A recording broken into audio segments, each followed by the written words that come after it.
Pertiwi.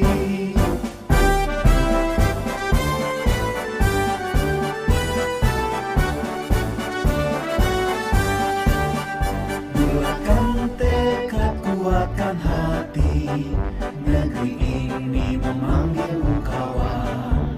Belajar, bergerak, berbagi untuk negeri, guru penggerak majukan pendidikan.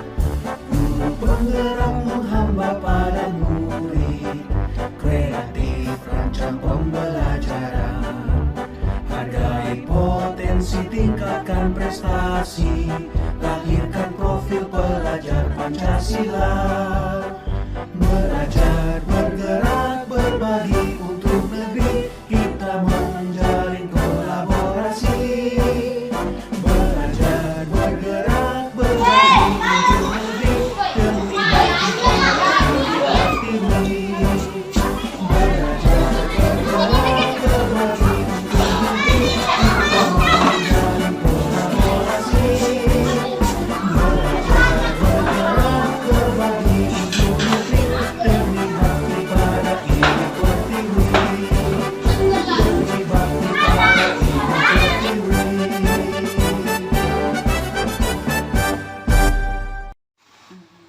Assalamualaikum warahmatullahi wabarakatuh. Yang terhormat Ibu Kepala Sekolah, Dewan Guru, beserta staf SDN 3 Gunung Medang. Sholawat dan salam kita limpahkan kepada Nabi besar kita Muhammad SAW beserta para sahabat dan pengikutnya hingga akhir zaman. Amin ya rabbal alamin. Baiklah, saya akan membacakan susunan acara kita pada hari ini dalam rangka sosialisasi program guru penggerak dalam rangka penerapan budaya positif di SD Negeri 3 Gunung Medang. Yang pertama itu pembukaan, yang kedua kata sambutan dari kepala sekolah, yang ketiga doa, yang keempat acara inti, dan yang terakhir itu adalah penutup. Untuk mengawali acara kita pada hari ini, marilah kita bersama-sama melafazkan Bismillah. Bismillahirrahmanirrahim. Acara yang kedua yaitu kata sambutan dari kepala sekolah SDN 3 Gunung Medang. Kepada Ibu Kepala Sekolah kami persilahkan.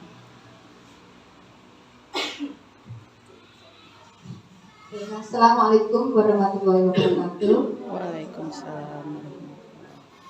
Bapak Ibu yang saya hormati, marilah kita memanjatkan puji syukur kehadirat Allah Subhanahu wa taala yang mana pada hari ini kita semuanya telah diberi kesehatan sehingga bisa melaksanakan aktivitas kita sehari-hari. Bapak Ibu yang saya hormati, di sini mau ada sosialisasi program guru penggerak yaitu penerapan budaya positif. Jadi pengindasan guru penggerak kepada kita semuanya, bagaimana kita nantinya bisa menerapkan budaya-budaya positif yang bisa kita lakukan. Karena Bapak Ibu memang sebetulnya budaya positif itu sama saja dengan sekolah anak Bapak Ibu ya. Di sini anak-anak kita tidak boleh istilahnya keras Bapak Ibu ya.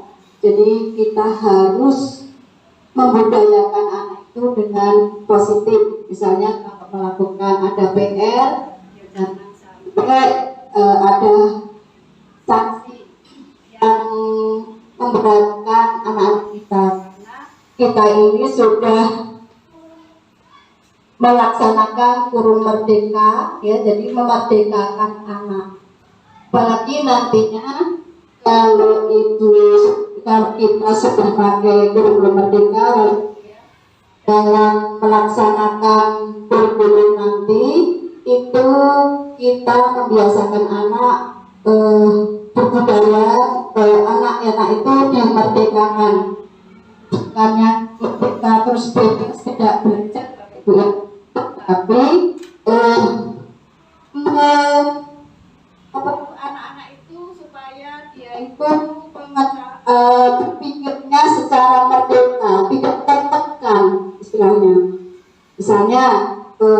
kita memberi pertanyaan yang jawabannya pasti seperti berkali 6, kan pasti 3, itu jangan lagi, itu berarti tidak memperhatikan anak-anak nantinya Bapak Ibu ya.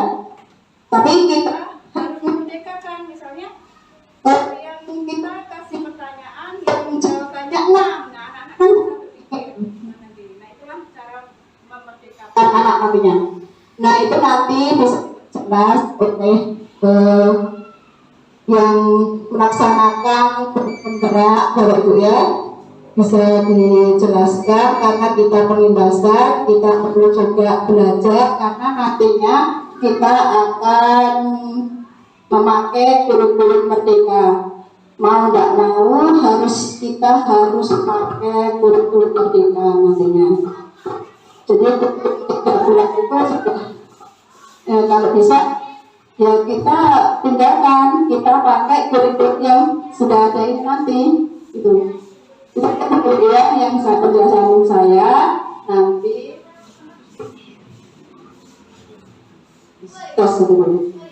nah nanti bisa diperjelas oleh Bapak Ibu guru penggerak Bapak Ibu ya, apa-apa yang harus dilaksanakan.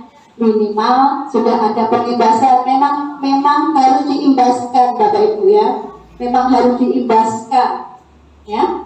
Jadi memang apa-apa pelatihan juga Bapak Ibu, kalau kita pelatihan juga harus diimbaskan paling tidak kepada guru-guru kita.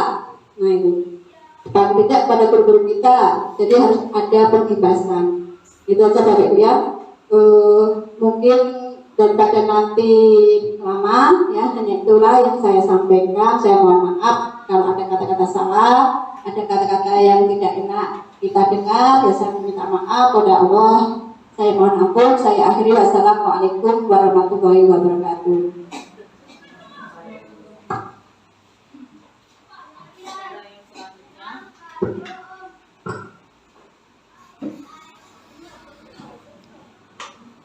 Baiklah, acara yang selanjutnya untuk mengambil berkah kegiatan kita pada hari ini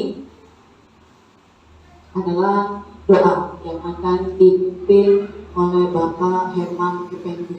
Kepada Bapak dipersilahkan.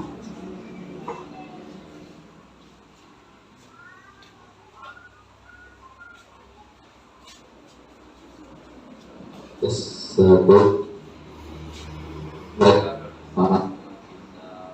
berdoa supaya apa yang kita hadapkan ini didapat barokah oleh Allah Subhanahu wa Ta'ala. Sekarang kita mulai.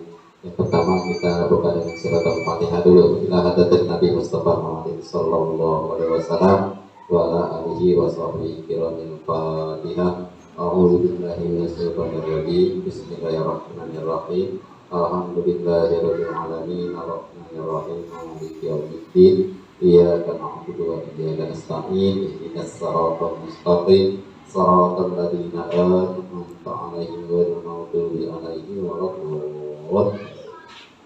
A'udzu billahi minasyaitonir rajim. Bismillahirrahmanirrahim. Alhamdulillahirabbil alamin wassalatu wassalamu ala asrofil anbiya'i wal mursalin wa ala alihi wa sahbihi ajma'in. Allahumma sholli ala sayyidina Muhammadin sallallahu alaihi wa sallam min jami'il ahwali wal afat wa qina biha min jami'il hajat wa tuqina bi jami'is sayiat wa taqabbal biha innaka darajat wa tuqarribuna biha sawayati min jami'il khairati bil hayati wa ba'dal mamat. Allahumma inna nas'aluka salamatan fid dina wa afiyatan fil jasadina wa ziyadatan fil ilmina wa barakatan fil rizqina wa tawbatan qabla al-maut wa rahmatan indal maut wa maghfiratan ba'dal maut. Allahumma aqim alaina bi sakratil maut wa najatan min al-maut wa hisab. Allahumma inna nas'aluka al-umri bil ta'ati wa timana bil amal as-salihah.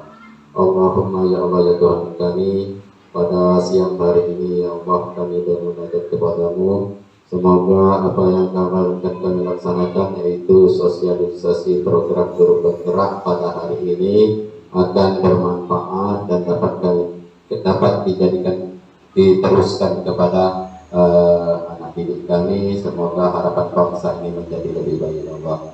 Maka dengan itu dipermudahkan pemikiran kami dalam menangkap pembelajaran ini program guru penggerak ini ya Allah. Akhirnya ya Allah, perkenankan doa kami.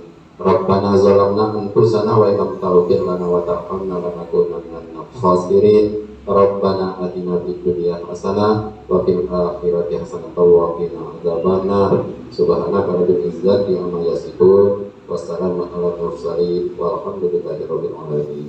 Taqabbalallahu minkum.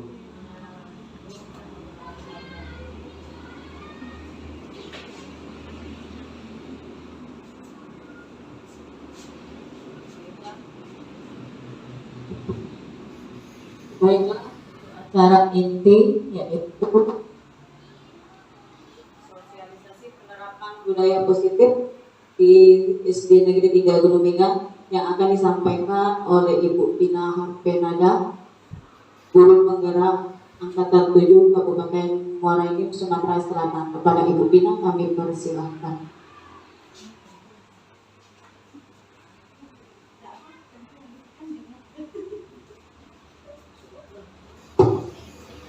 Assalamualaikum warahmatullahi wabarakatuh. Alhamdulillahirabbil alamin, kita bisa berkumpul di ruangan ini dengan keadaan sehat walafiat. Saya ucapkan terima kasih kepada Bapak dan Ibu sudah hadir di ruangan ini dalam rangka sosialisasi program guru penggerak dalam penerapan budaya positif. Ini merupakan salah satu aksi nyata saya dalam kegiatan pendidikan guru penggerak, di mana pada modul 1 ini ada 4 subbab, dan pada bab budaya positif ini merupakan bab terakhir di modul 1. Di sini kami akan menyampaikan tentang budaya positif sehingga bisa tercipta di lingkungan sekolah kita yang kita cintai ini. Di sini saya hanya sharing atau berbagi, kita berdiskusi ya Bapak Ibu, bukan saya ada ilmu, banyak ilmu, bukan, tapi di sini kita saling berbagi dan berdiskusi tentang menerapkan budaya positif ini. Nah, untuk materi yang akan saya jelaskan di sini, konsep utama dari budaya positif yang pertama yaitu perubahan paradigma belajar, 2. Disiplin positif, 3. Motivasi perilaku manusia, 4. Kebutuhan dasar, 5. Posisi kontrol, 6. Keyakinan kelas, dan 7. Segitiga restitusi.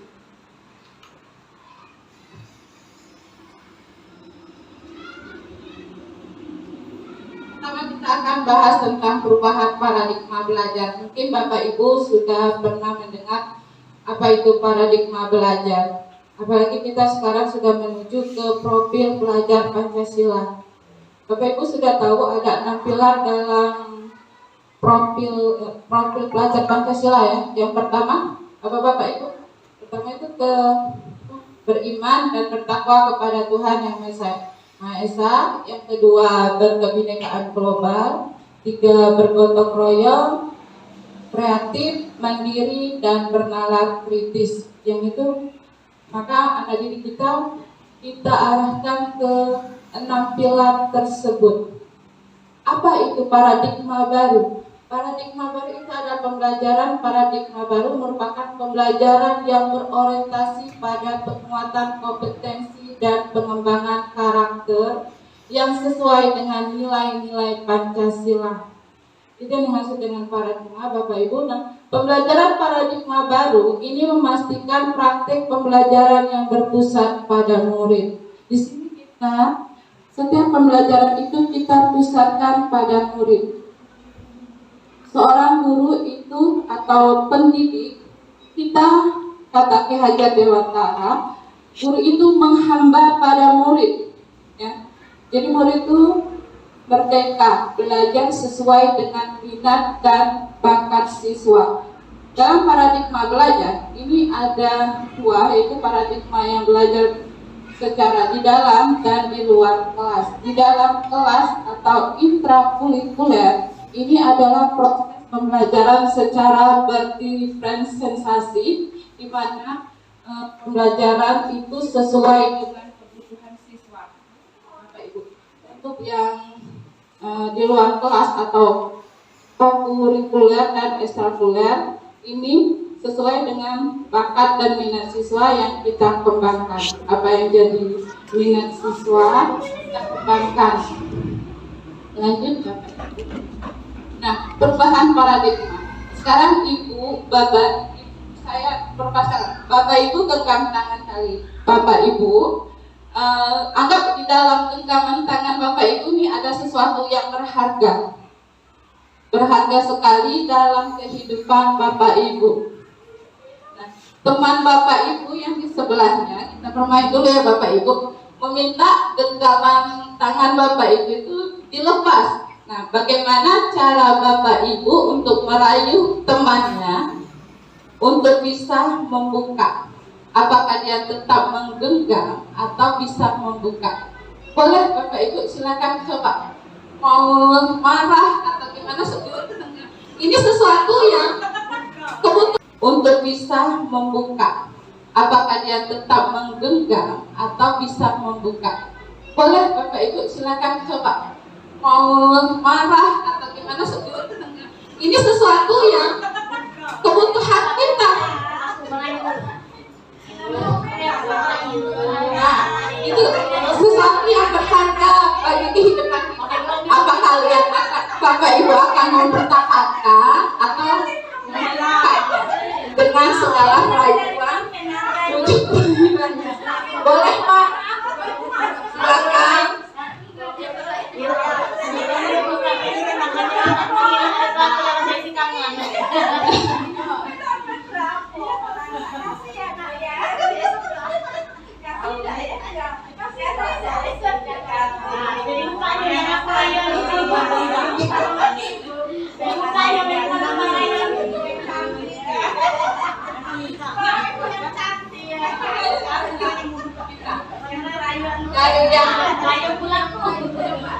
Jadi pergantian.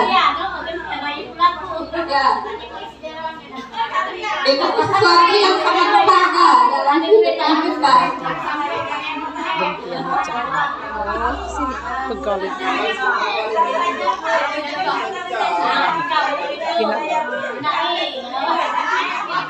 Kita layar itu dengan sini. Jadi Bapak Ibu, apakah Ibu membuka kepala tangannya? Ada yang membuka. Berarti mudah terayu ya.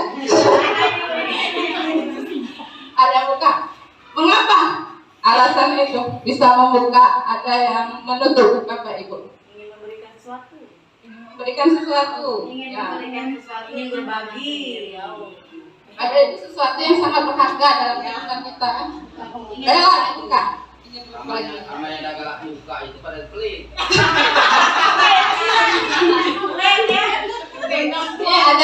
Adakah Ibu atau Bapak yang menutup kepala tangannya? Ada ya, tadi saya lihat masih bertahan ya. Ini sesuatu yang berharga. Nah, dalam kegiatan itu sebenarnya di sini yang bisa mengontrol diri kita itu hanya kita sendiri. Mau membuka atau tidak itu hanya kita yang bisa mengontrol tanpa bisa dipengaruhi oleh orang lain. Tapi yang mampu mengontrol diri kita adalah diri kita sendiri di sini. Walaupun dipengaruhi oleh orang lain, kalau kita sudah teguh pendirian seperti ini, kita akan tetap seperti keyakinan kita, ya Bapak Ibu. Ya, tidak goyang. Karena kan setiap tindakan atau tujuan yang kita lakukan itu memiliki suatu tujuan, semua memiliki tujuan. Dan di sini ada teori kontrol menurut Profesor William Glasser. Dalam kontrol teori di sini ada ilusi guru mengontrol murid. Ilusi bahwa semua penguatan positif, efektif dan bermanfaat. Jadi penguatan positif atau bujukan adalah bentuk-bentuk kontrol yang dilakukan Bapak Ibu tadi. Nah, segala usaha untuk mempengaruhi murid agar mengulangi suatu perilaku tertentu adalah suatu usaha untuk mengontrol murid tersebut. Nah, dalam jangka waktu tertentu, kemungkinan murid tersebut akan menyadarinya dan mencoba untuk menolak bujukan kita, atau bisa jadi murid tersebut menjadi tergantung pada pendapat sang guru untuk berusaha. Itu cara kita untuk menerapkan disiplin budaya positif tadi, Bapak Ibu ya. Nah, di sini ada ilusi bahwa kritik dan membuat orang merasa bersalah dapat menguatkan karakter. Terus ilusi bahwa orang dewasa memiliki hak untuk memaksa. Apa maksudnya di sini? Banyak orang dewasa yang percaya bahwa mereka memiliki tanggung jawab untuk membuat murid-murid berbuat hal-hal tertentu. Di sini maksudnya kita sebenarnya tidak bisa untuk memaksa murid untuk berlaku seperti ini. Kita hanya bisa memotivasi untuk menimbulkan intrinsiknya, motivasi di dalam diri dia untuk timbul keyakinan atau menyadari tentang disiplin positif ini. Lanjut ya Bapak Ibu. Nah, apa itu makna disiplin? Tujuan dari disiplin positif adalah menanamkan motivasi yang ketiga pada murid-murid kita, yaitu menjadi orang yang mereka inginkan dan menghargai diri sendiri dengan nilai-nilai yang mereka percaya. Nilai-nilai yang mereka percaya maksudnya nilai-nilai kebajikan seperti menghormati, menghargai, peduli, toleransi, tanggung jawab, itu merupakan nilai-nilai kebajikan. Nah, ketika murid-murid kita memiliki motivasi tersebut, mereka telah memiliki motivasi intrinsik, yaitu motivasi yang muncul atas kesadaran diri pada siswa tersebut. Maka ini akan berdampak jangka panjang, ya, karena dia bukan terpengaruh dari ekstrinsik, dari pengaruh luar. Motivasi yang tidak akan terpengaruh pada adanya hukuman atau hadiah. Misal, aku katanya mau pagi murid ya, murid A, misalnya takut dengan gurunya, dia akan datang pagi-pagi untuk melaksanakan piket. Jadi kesadaran itu adalah ekstrinsik karena dia takut dimarahi oleh guru kan. Nah, itu maksudnya ekstrinsik. Yang dimaksud dengan intrinsik, siswa tanpa tidak peduli dengan ada hukuman atau reward atau penghargaan dari gurunya, siswa melihat, oh aku hari ini piket, maka aku akan datang pagi. Tanpa diperintah, dengan kesadaran diri sendiri, murid akan melaksanakan piketnya. Kalau contohnya dalam hal piket, siswa termotivasi dalam diri untuk melaksanakan tugasnya dengan penuh tanggung jawab. Berarti dia sudah punya keyakinan, dia sudah memiliki rasa tanggung jawab untuk melaksanakan tugasnya. Bagaimana nanti kita bisa menimbulkan motivasi atau intrinsik dalam diri siswa? Nanti kita akan bahas lebih lanjut, Bapak Ibu. Nah, dalam budaya, makna kata disiplin ini dimaknai sesuatu yang dilakukan seseorang pada orang lain untuk mendapatkan kepatuhan. Kita cenderung menghubungkan kata disiplin dengan ketidaknyamanan. Semestinya kan kalau hukuman, ketika kita memberikan hukuman itu merupakan suatu ketidaknyamanan bagi siswa. Ya, kita disuruh siswa tidak melaksanakan piket, kita beri hukuman. Itu merupakan suatu ketidaknyamanan bagi siswa, dan dia akan melaksanakan piket itu dengan pengaruh ekstrinsiknya, bukan dari intrinsiknya. Kenapa? Karena motivasinya belum muncul dari dalam diri siswa, itu belum muncul kesadarannya untuk melaksanakan tugasnya. Karena dia cuma takut akan hukuman yang didapat dari gurunya. Lanjut di sini, sebagai pendidik, tujuan kita adalah menciptakan anak-anak yang memiliki disiplin diri sehingga mereka bisa berperilaku dengan mengacu pada nilai-nilai kebajikan universal dan memiliki motivasi intrinsik, bukan ekstrinsik. Nilai-nilai kebajikan universal itu adalah sifat-sifat positif manusia yang merupakan tujuan mulia yang ingin dicapai setiap individu. seperti yang dikemukakan oleh Dr. William Glasser pada teori kontor 1984 menyatakan bahwa perubahan memiliki suatu tujuan, dan selanjutnya Diana pada tahun 1998 mengungkapkan bahwa mengaitkan nilai-nilai kebajikan yang diyakini seseorang, maka motivasi intrinsiknya akan terbangun, sehingga menggerakkan motivasi dari dalam untuk mencapai tujuan mulia yang kita inginkan. Itu yang dimaksud dengan nilai-nilai kebajikannya. Nah, di sini ada 3 motivasi perilaku manusia. Dalam kita melakukan suatu tujuan, pasti kita punya motivasi. Ya, motivasinya apa? Pertama, itu untuk menghindari ketidaknyaman atau hukuman yang saya sebut di awal tadi. Murid mau melakukan tugas tersebut karena mungkin untuk menghindari hukuman tadi, ketidaknyamanan tadi, maka aku melakukan tugas tersebut. Ya, ini merupakan salah satu tingkat motivasi yang terendah pada manusia. Ya. Coba sekarang saya tanya, Bapak Ibu mau jadi guru termotivasi oleh apa? Motivasinya apa? Pertama sekali,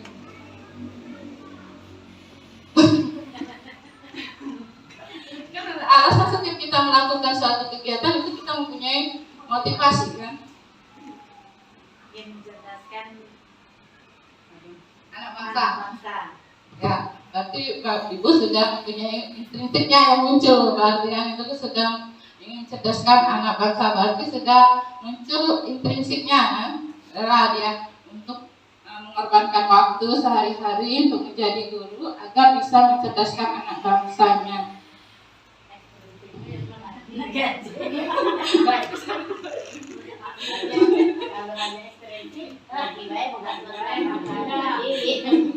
Nah, yang kedua ini untuk mendapatkan imbalan atau penghargaan dari orang lain. Ini motivasi yang kedua biasa dilakukan oleh kita, kan? Ya. Untuk mendapatkan penghargaan, apa yang akan kita lakukan, kan? Karena kita berarti kegiatan yang kita lakukan itu hanya untuk bertujuan untuk mendapatkan penghargaan atau pengakuan, ya kan? Itu berarti masih faktor ekstrinsi, ya, karena dia tujuan utamanya adalah untuk mendapatkan pengakuan dan penghargaan tadi. Ya. Yang ketiga itu untuk menjadi orang yang mereka inginkan dan menghargai diri sendiri dengan nilai-nilai yang mereka percayai. Nah, kalau yang ketiga ini motivasinya sudah muncul di dalam diri kita, ya, atau di dalam diri murid, dia akan melakukan kegiatan tersebut sesuai dengan keyakinan yang sudah diyakininya. Nah, ini tadi kan Bapak Ibu teori motivasi perilaku manusia yang tadi untuk menghindari kenyamanan itu salah satu motivasi eksternal, untuk mendapatkan imbalan motivasi eksternal, dan untuk menghargai diri ini merupakan motivasi internal tadi. Ini merupakan tujuan dari disiplin positifnya. Nah, Bapak Ibu, di sini saya ada sedikit untuk Bapak Ibu. Misalnya ada tindakan guru menyuruh murid mencatat 100 kali di dalam buku dengan kalimatnya, saya tidak akan terlambat lagi karena terlambat ke sekolah. Bapak Ibu mungkin pernah melakukan hukuman seperti ini, ya, atau konsekuensi seperti ini. Menyuruh murid menulis di bukunya dengan kalimat saya tidak akan pernah datang terlambat lagi. Ini merupakan hukuman atau konsekuensi, Bapak Ibu? Ya, benar. Ini hukuman. Lari mengunjungi lapangan basket 2 kali karena terlambat hadir di sekolah. Hukuman, ya. Murid diminta untuk push up 15 kali karena tidak menggunakan masker ke sekolah. Hukuman. Menggantikan kertas tugas teman yang telah dicoret-coret. Ya, konsekuensi, benar. Membersihkan tumpahan air di meja tulis karena tersenggol pada saat belajar. Konsekuensi. Murid disuruh untuk mengenakan sepatu seharian sekolah karena tidak mengenakan sepatu hitam, ya hukuman. Lari memenuhi lapangan basket 2 kali karena terlambat 10 menit untuk pelajaran PJOK. Pelajaran PJOK. Apa? Iya, konsekuensi kan. Karena kan pelajaran, kenapa beda dengan yang murid yang push up 15 kali kan dengan yang lagi belajar PJOK? Karena kan dalam pelajaran PJOK memang kita suruh tetap lari, ya kan? Jadi dia mendapatkan 2 kali untuk pelajaran PJOK-nya. Ya. Nah, apa sih perbedaan hukuman dan konsekuensi itu? Konsekuensi hukuman adalah sesuatu yang menyakitkan, ya, menyakitkan yang harus terjadi. Sedangkan konsekuensi sesuatu harus terjadi, karena kita telah tahu kan, oh kalau aku tidak melakukan seperti tadi, kalau aku nyoret-nyoret buku teman, berarti aku menggantikan, kan konsekuensinya. Dia sudah tahu. Tapi kalau hukuman, kita guru itu secara tiba-tiba kan memberinya, oh dia terlambat, kena keliling lapangan, itu merupakan hukuman. Itu perbedaan antara hukuman dan konsekuensi, ya. Dia membuat anak sakit, akibatnya anak membenci kedisiplinan, paksaan, mendorong anak menyakiti diri sendiri, konsep dirinya menjadi buruk, anak belajar untuk menyembunyikan kesalahan, marah, ya, mungkin karena hukum tadi anak merasa marah, dia merasa bersalah, terus merasa anak-anak kalau dapat hukuman. Kalau di konsekuensi, anak-anak bisa membuat anak merasa tidak nyaman dalam jangka waktu pendek, anak menghargai disiplin dan terjadinya simulasi atau dan tanggapan, mendorong anak agar mudah menyesuaikan diri. Itu perbedaan hukum dan konsekuensi, Bapak Ibu. Nah, kita ke kebutuhan dasar manusia. Tadi sudah saya singgung, setiap tindakan itu memiliki tujuan tertentu, ya. Seperti kita hadir di sini, kenapa? Karena kita ada mengadakan sosialisasi. Itu kan tujuan kita. Nah, berarti setiap apa yang dilakukan murid kita atau seseorang itu dia untuk memenuhi kebutuhan dasar. Kebutuhan dasar itu pertama bertahan hidup, ya. Kasih sayang dan rasa diterima, kebebasan, kesenangan dan penguasaan. Seperti misal ada murid yang bergantung teman, mungkin dia melakukan itu untuk mencari kesenangan dengan melihat temannya atau temannya menangis dan dia merasa senang. Seperti setiap siswa dalam melakukan itu dia mempunyai tujuan tertentunya, berarti dia pengen mencari kesenangan dengan mengganggu temannya, ya kan? Atau bisa dengan dia cari kebebasan. Mungkin dia tidak mau mengerjakan PR. Apa alasannya tidak mengerjakan PR? Mungkin karena dia mau bebas, tidak mau tertekan dengan ada tugas-tugas yang banyak dari gurunya. Makanya dia butuh kebebasan dengan cara tidak mengerjakan PR. Jadi ada 5 kebutuhan dasar manusia itu. Makanya untuk kita melakukan hal-hal yang kita butuhkan. Nah, di sini ada kontrol restitusi. Menurut Diana Gosen dalam bukunya mengemukakan bahwa guru perlu meninjau kembali penerapan disiplin di dalam ruang-ruang kelas mereka selama ini. Apakah telah efektif? Menurut Bapak Ibu, di kelas Bapak Ibu, kedisiplinan Bapak Ibu sudah efektif apa belum? Apakah sudah berpusat pada murid dan memerdekakan kemandirian murid kita di kelas? Sejauh ini, silakan Bapak Ibu berefleksi diri. Apakah kita telah memerdekakan murid kita dan kemandirian murid? Terus apakah kita pembelajaran berpusat pada murid kita?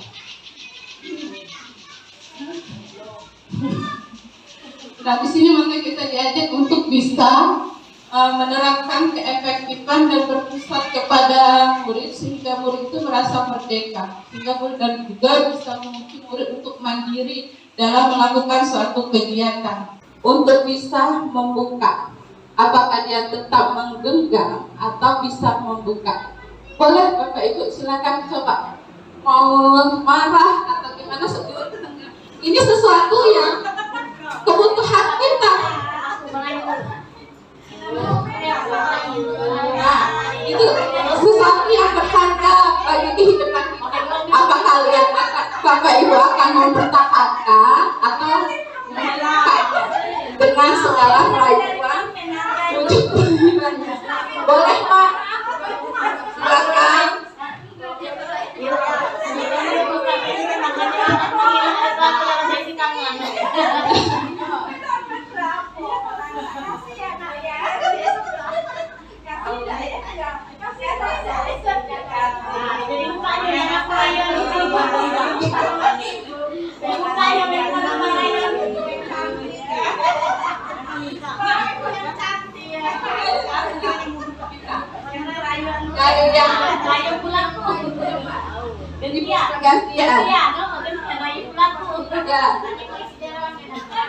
Itu sesuatu yang sangat berharga dalam kehidupan kita. Gentian macam. Oh, sini pegawai.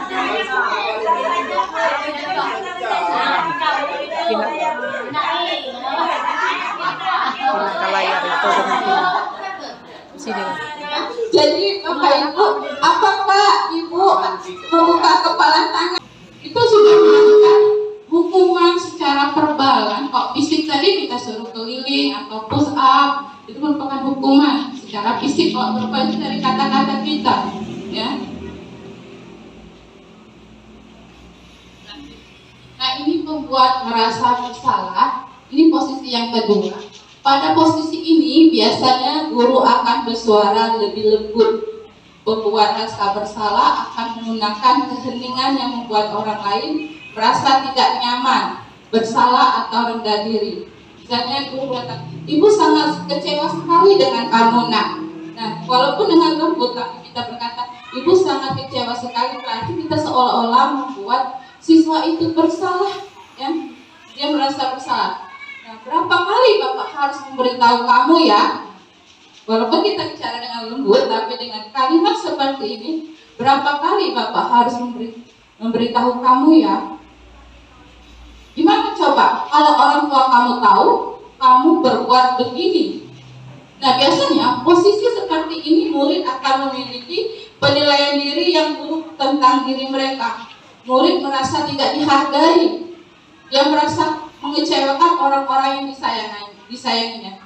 Murid mungkin sayangnya sama kita guru, tapi dia Ibu tadi ngomong seperti itu. Itu sudah membuat diri murid itu kecewa kepada kita. Walaupun kita berkata lembut dan tidak memberikan hukuman, dari kata-kata itu dia merasa tidak dihargai dengan usaha dia. Walaupun dia misalnya terlambat mentugasnya. Seringan kita, si A misalnya selalu jadi terakhir mengumpulkan seperti itu biasa kita ngomong. Nah, ini posisi yang ketiga, yaitu kita sebagai teman, guru sebagai teman atau pendidik sebagai teman. Guru pada posisi ini tidak akan menyakiti murid, namun akan tetap berupaya mengontrol murid melalui persuasinya. Posisi teman pada guru bisa negatif ataupun positif. Biasanya berkata, ayo bantulah demi Bapak. Berceritanya lembut, tapi dia menggunakan posisi kontrolnya sebagai teman. Ayo, ingat bantuan Bapak selama ini. Itu kata-kata, ya sudah, kali ini tidak apa-apa, nanti Ibu bantu bereskan. Itu posisi kita secara kontrol. Apa yang didapat dari jika kita berkata seperti ini kepada murid? Hal negatif dari posisi teman adalah bila suatu saat guru tersebut tidak membantu, maka murid akan kecewa dan berkata, saya pikir Bapak atau Ibu teman saya. Murid merasa dikecewakan dan tidak mau lagi berusaha. Hal ini yang mungkin ditimbul adalah murid hanya akan bertindak untuk guru tertentu dan tidak untuk guru lainnya. Murid ini akan tergantung pada guru itu saja, karena guru tersebut seperti memperlakukan sebagai teman kepada siswa tersebut. pemantau. Nah, di sini pemantau, posisi keempat. Memantau berarti kita mengawasi. Pada saat kita mengawasi, kita bertanggung jawab atas perilaku orang-orang yang kita awasi. Posisi pemantau ini berdasarkan pada peraturan-peraturan dan konsekuensi yang telah kita buat. Dengan menggunakan sanksi atau konsekuensi, kita dapat memisahkan hubungan pribadi kita dengan murid sebagai seorang yang menjalankan posisi pemantau. Pertanyaan kita biasanya seperti ini: apa yang telah kamu lakukan? Sanksi atau konsekuensi apa? Seorang pemantau sangat mengandalkan penghitungan catatan data yang dapat digunakan. Ini pemantau, misalnya murid terlambat pada jam pelajaran tertentu, sudah berjalan 15 menit, terus ada siswa yang datang. Dengan konsekuensinya, kalau siswa yang terlambat tidak ikut istirahat, dia akan melanjutkan tugas. Nah, ini merupakan posisi guru sebagai pemantau, karena sudah sesuai dengan konsekuensinya. Nah, ini yang kelima, ini posisi manajer. Ini merupakan posisi yang paling ideal untuk guru dalam menerapkan budaya positif di sekolah. Ya. Posisi terakhir adalah posisi di mana guru berbuat sesuatu bersama murid, mempersilahkan murid mempertanggungjawabkan perilakunya, mendukung murid agar dapat menemukan solusi atau permasalahannya sendiri.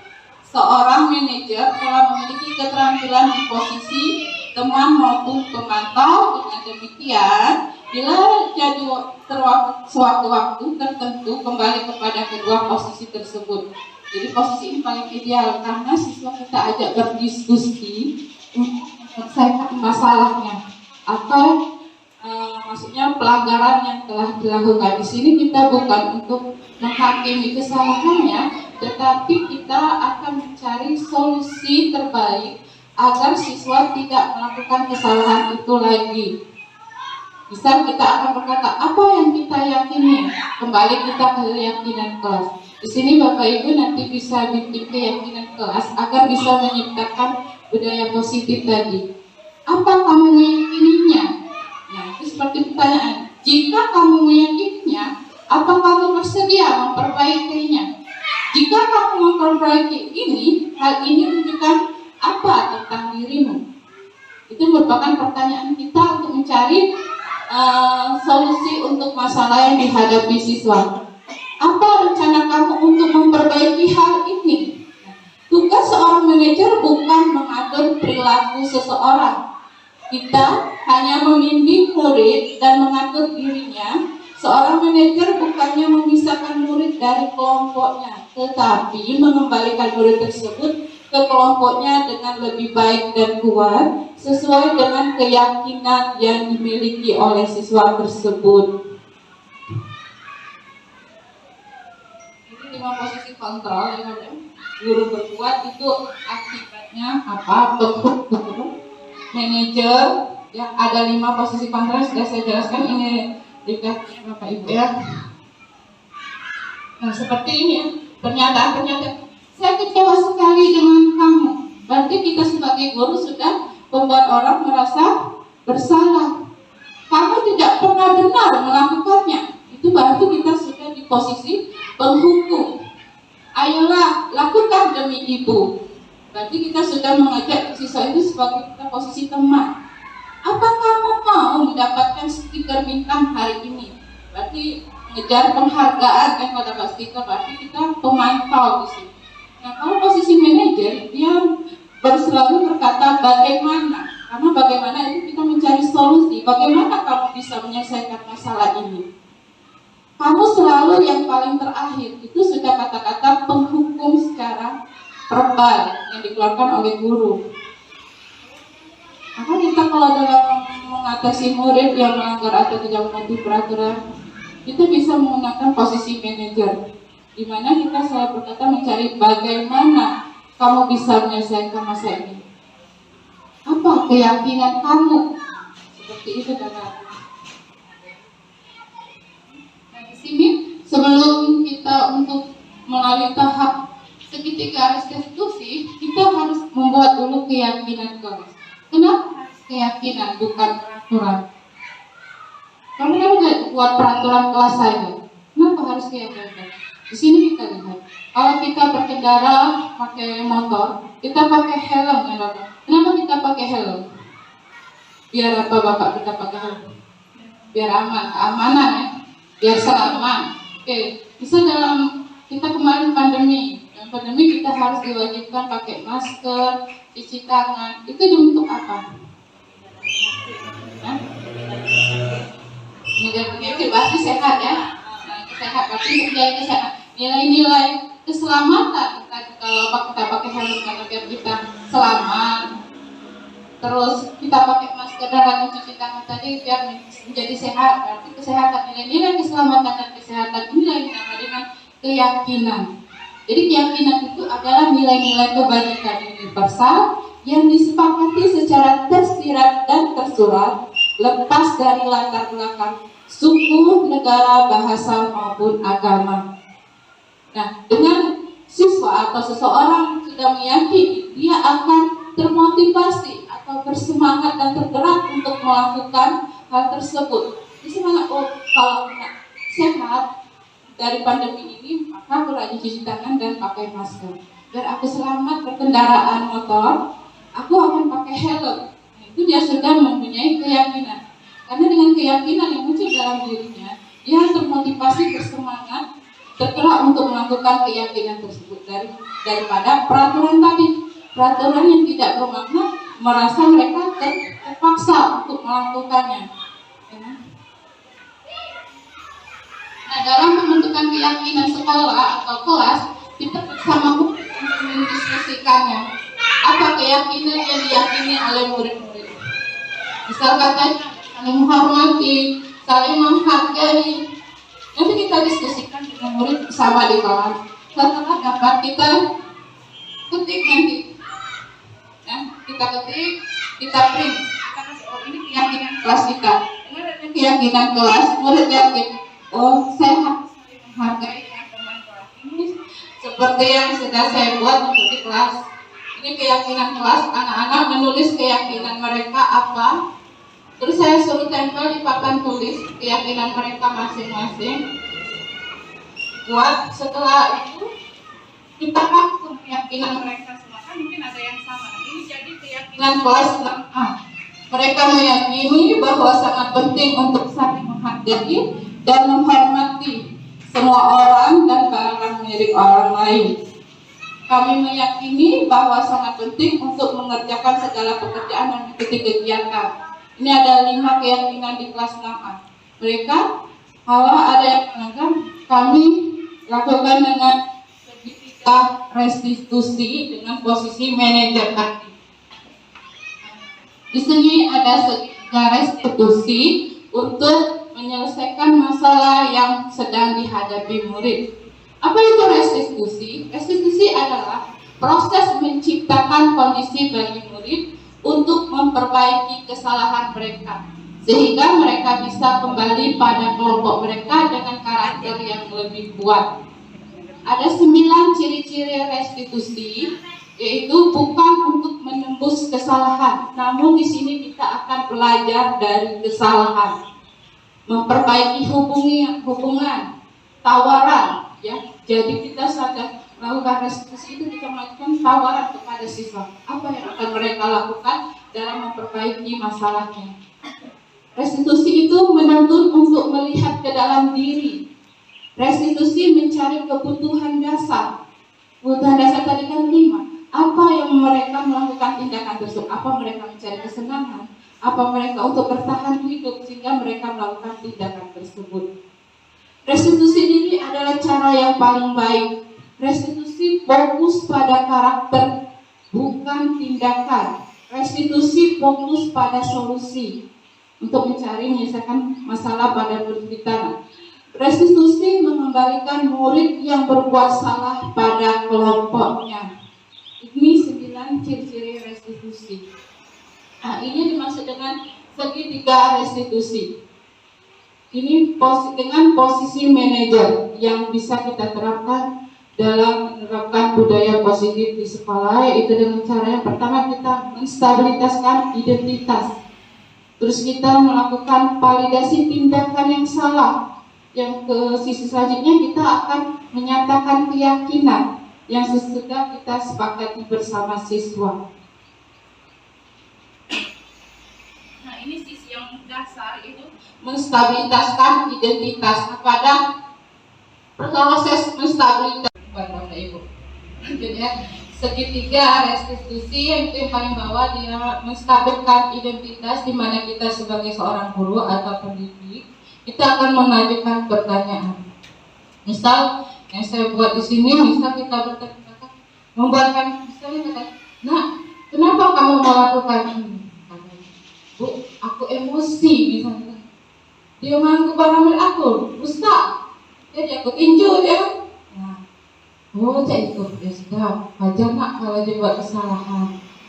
Manusia itu tidak ada yang sempurna.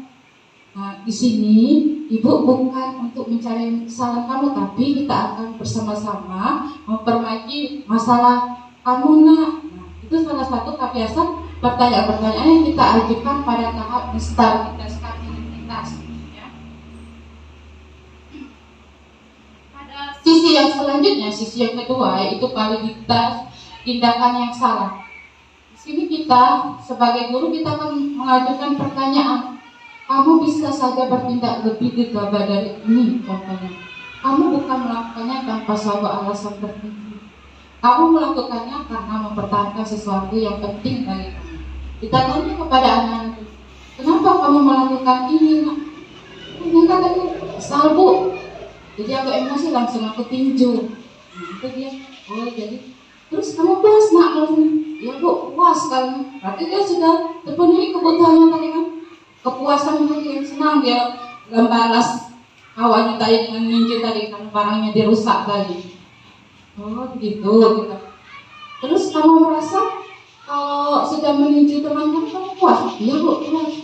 Terus kalau kita lanjut ke sisi yang selanjutnya dengan keyakinan, kalau dengan meninju kamu bisa apa? Menurut keyakinan kelas setelah kita buat kemarin, ibu kalau ninju tuh bu, kita berarti tidak menghargai orang lain, tidak menghormati.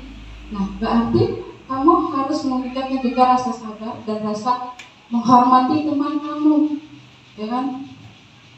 Oh, berarti harus aku meningkatkan menghormati teman. Ya, walaupun teman kamu berbuat salah, kamu harus tahu cara menghormatinya. Jangan dengan cara meninjunya, langsung memukul teman kamu, itu tidak boleh. Jadi, tapi sudah saya praktekkan dengan siswa saya. Berarti bu, jadi saya harus menghormati teman saya walaupun saya sama. Iya, tidak apa-apa. Wajar kalau kamu marah, tetapi kamu harus tahu jangan sampai meninju teman kamu itu sendiri. Ya, di sini kita akan menanyakan keyakinan. Oh, jadi keyakinan kita harus saling menghargai dan menghormati teman kita ya bu. Iya. Terus kalau siswa yang lagi yang misalnya, kenapa dia mengambil temannya? Bisa, bu, saya senang mengaguinya. Berarti dia kebutuhan dasar yang belum terpenuhinya, dia melakukan tindakan itu karena dia merasa senang dengan melihat temannya rusak barangnya, temannya jadi menangis dan jadi senang. Maksudnya dia bermain, kan tujuannya bermain mencari kesenangan. Tapi karena dengan caranya tersebut, siswa tersebut menangis. Kita bisa mencari solusinya. Nah, kalau kamu melakukan itu teman kamu menangis, sebaiknya kamu apa? Sebaiknya saya menghargai ibu dengan cara bermain yang tidak menyakiti teman saya. Oh, ya benar, kalau kamu sudah tahu kalau dengan cara menghargai tetapi mau tetap bermain dengan teman dengan tanpa menyakiti, kamu tidak akan melakukan itu lagi. Ya bu, saya tidak akan melakukan itu lagi. Dan saya akan mencari cara agar saya bisa senang bermain tanpa harus menyakiti teman saya. Karena sesuai dengan keyakinan kelas kita bu, kita harus saling menghormati dan menghargai teman kita. Nah, jadi kalau siswa sudah terbiasa dengan kita ajak berdiskusi, siswa akan tumbuh motivasinya untuk melakukan nilai-nilai kebajikan yang diyakini. Nah, apa sih harapan kita melakukan segitiga restitusi, harapan kita murid menjadi lebih kuat secara pribadi, membuka wawasan murid agar dapat menyelesaikan permasalahan sendiri.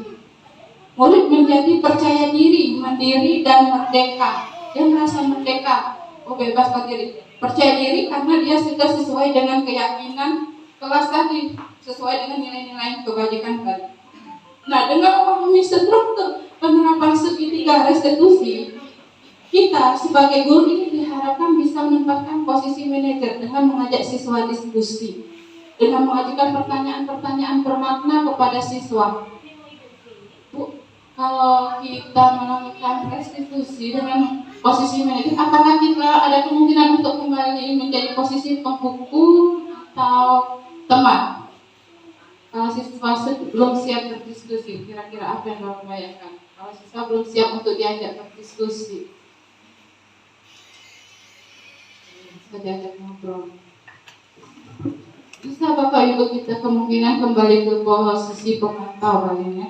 Kita tambah-tambah karena untuk menerapkan budaya positif ini perlu waktu yang lama kan untuk menyadarkan, memunculkan. Tetapi karena kalau kita terbiasa untuk mengajak siswa dalam berdiskusi, mencari memperbaiki kesalahan mereka dengan diskusi, mereka lama-lama akan termotivasi sesuai dengan nilai-nilai kebajikannya.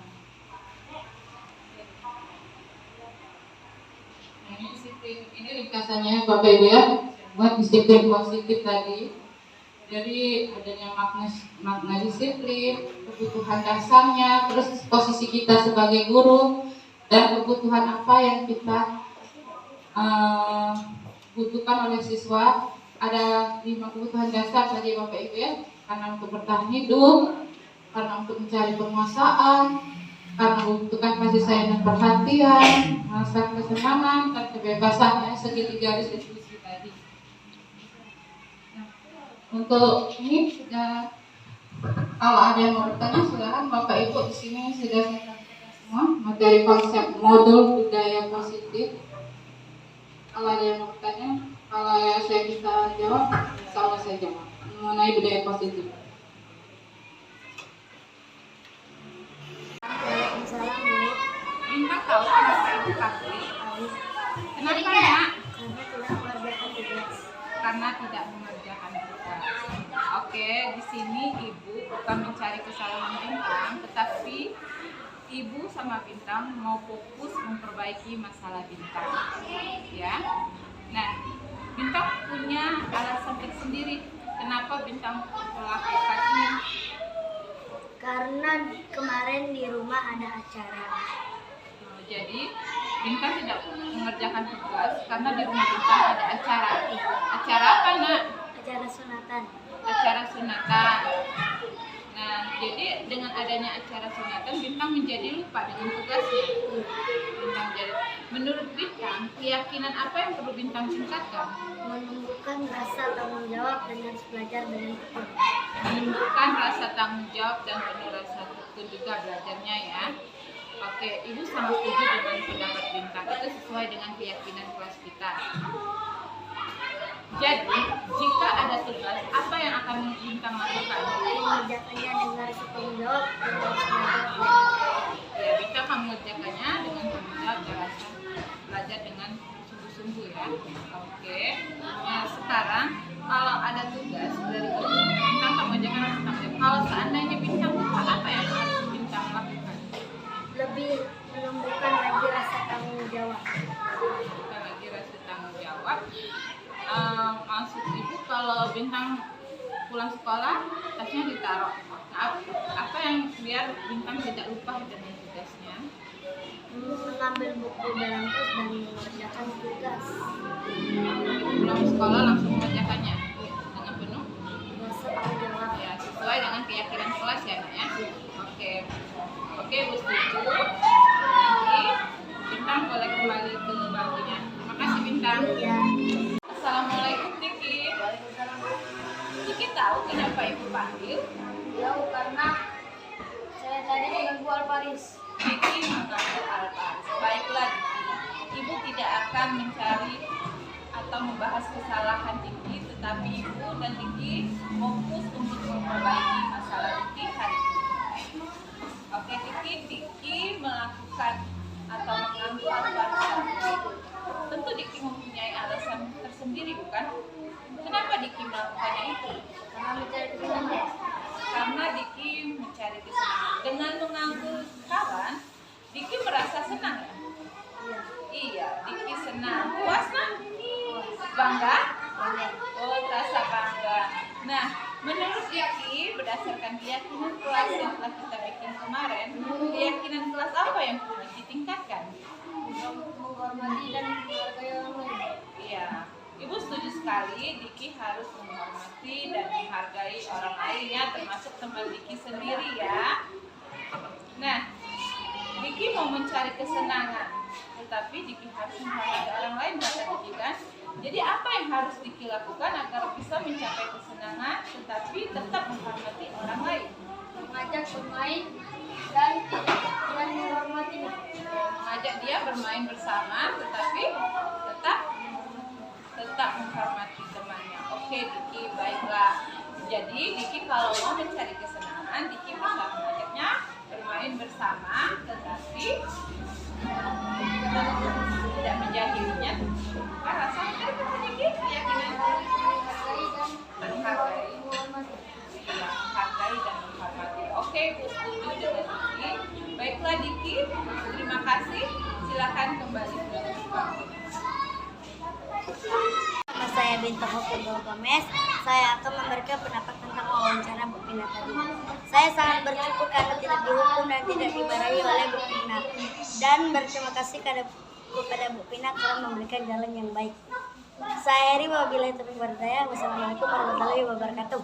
Warahmatullahi wabarakatuh. Saya Diki Setia dari kelas 6. Saya berterima kasih kepada Ibu Pina karena tidak memarahi saya atau menghukum saya. Ibu Pina telah mengasih solusi yang terbaik untuk saya.